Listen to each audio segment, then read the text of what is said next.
So today we're going to dive into something we all know really, really well, the wandering mind. But we're also going to pull back the curtain on its hidden dangers, especially when we're behind the wheel. Let's get right into it. You know that feeling, right? One minute you're driving down a familiar road, or maybe you're supposed to be listening to someone, and then, boom, you snap back to reality. You have no idea what just happened or how much time just flew by. It's this super common feeling, but it's way more important than you probably think. All right, so let's start right there with this whole idea of zoning out. It's not just about losing focus for a second. It's this weird state where our brain just kind of checks out. And look, this can happen anytime. Sure, when you're daydreaming about your vacation, but it also happens during really important stuff, like driving. And here's the wild part. When our mind wanders off, we don't even know that it's gone. Our body's just on autopilot, while our brain is off in another world. This brings us to a really fascinating and honestly kind of terrifying scientific idea. This zoning out actually has a name. It's called inattention blindness. Let's break down what that really is. So here's the deal.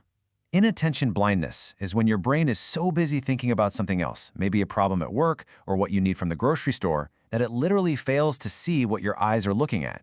You basically go blind to what's right in front of you, and you have absolutely no clue it's even happening. And this just shows you what's at stake.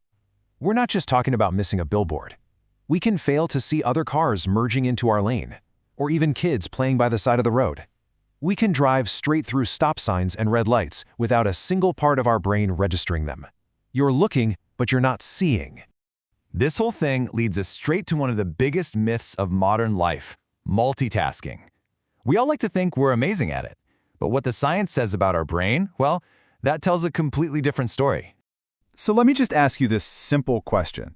When you're driving and you're talking on the phone at the same time, are you really doing both of those things at once? And the answer, pretty definitively, is no, you're not.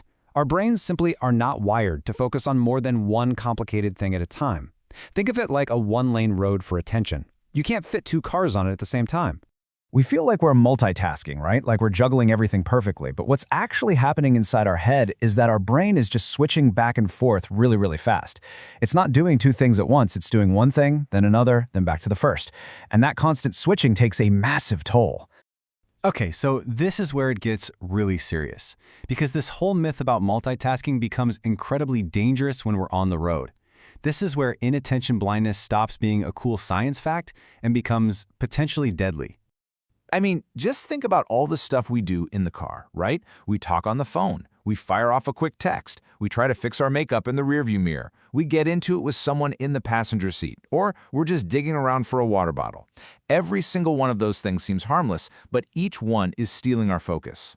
Because remember that rapid switching? For every fraction of a second your brain is processing that phone call or thinking about that text, it is completely 100% blind to the road in front of you.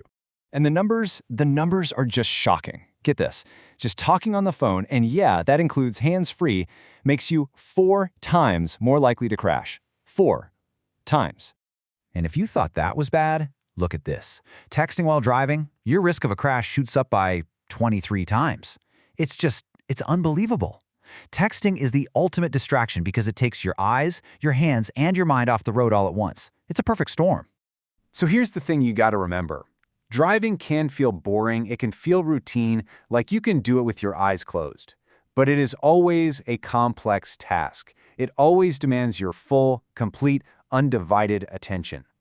So after hearing all that, the biggest question is, well, what do we do about it? And the answer, thankfully, is that our focus is our choice. We can actually take it back. And let's be real. We live in a world that is practically designed to distract us. Our phones are buzzing, our dashboards are glowing, everything is fighting to hijack our focus. But here's the bottom line, and it's the most important thing to take away from all this. The distractions are there, for sure, but they don't get the final say. We do. We're the ones who decide where our attention goes. So I'll just leave you with this one question to think about. The next time you sit down in that driver's seat, the next time you're in a conversation, what will you choose to focus on? Because that choice and all the consequences that come with it, that's all on you.